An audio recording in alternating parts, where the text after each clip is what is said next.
Laldinsanga langai ron sak don le thiên lung Biahthu tì la tu lang mang ấy là nhé chuan a phò tu hi umang hita jahau mang ta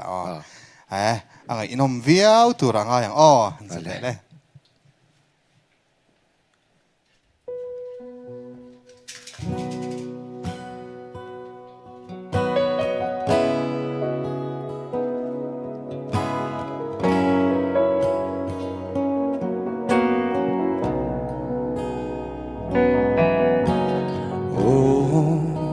lại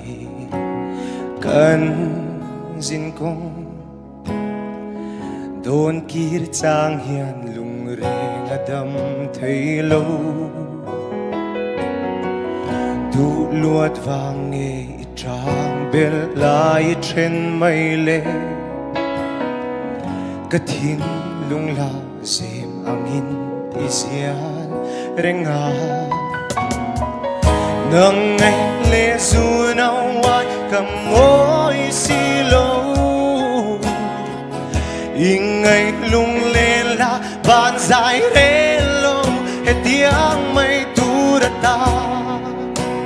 Biahthu đi cần lần sa tuan đây lâu tu ra cùng thoáng cái nín tiêm lệ em vang kher hiền nghe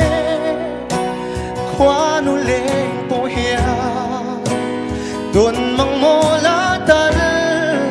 lim tên cái lên mà na thiên lại đam mê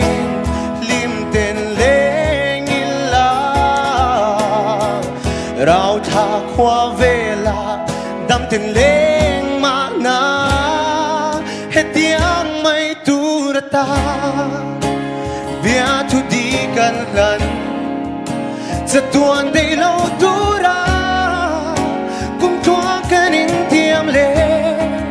em vang kher hiền nghe khoa nu lên po hiền tuần mang ramatan nang ne lên la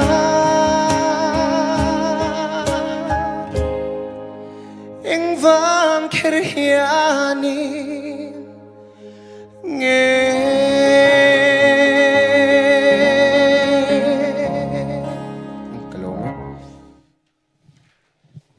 Laldinsanga hiron feel le viau me tero khai zai kha angai nom ngai nom viawin ka sha a tle ma ron bala deu lai thua in ron chan chho lo lai kha a oma a sha ta zania chuan kan hau ve deu hlek du che ril rute nang em mu theilang lo chau hlom me nge tero Laldinsanga zani i thu lambi ga han azwal de ulegem katyangi atlat chiang chia lawa hei kan chian chia lo te hana ni du lu tuka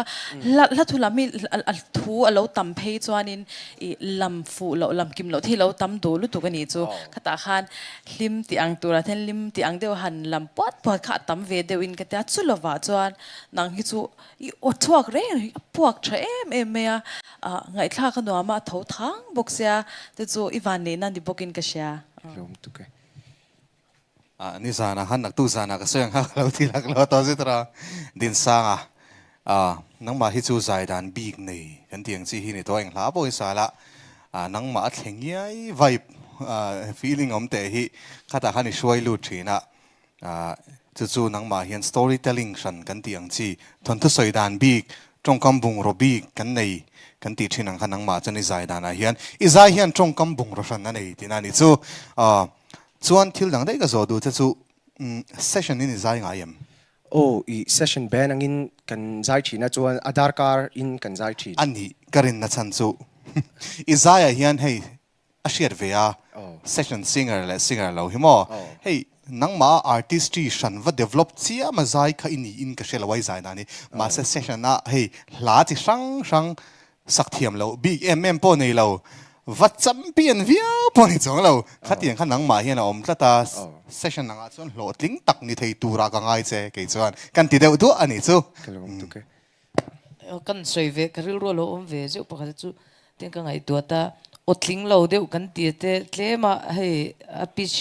a va sharp deu lai te a flat kan tiang chi ho te poi an nei lo ber polinin ka sia Kalom le tu. tuna eng lo to ji nga hian tuna lo tel ji nga hian mo chu chu ka soi ve du shim shim Kalom tu ke.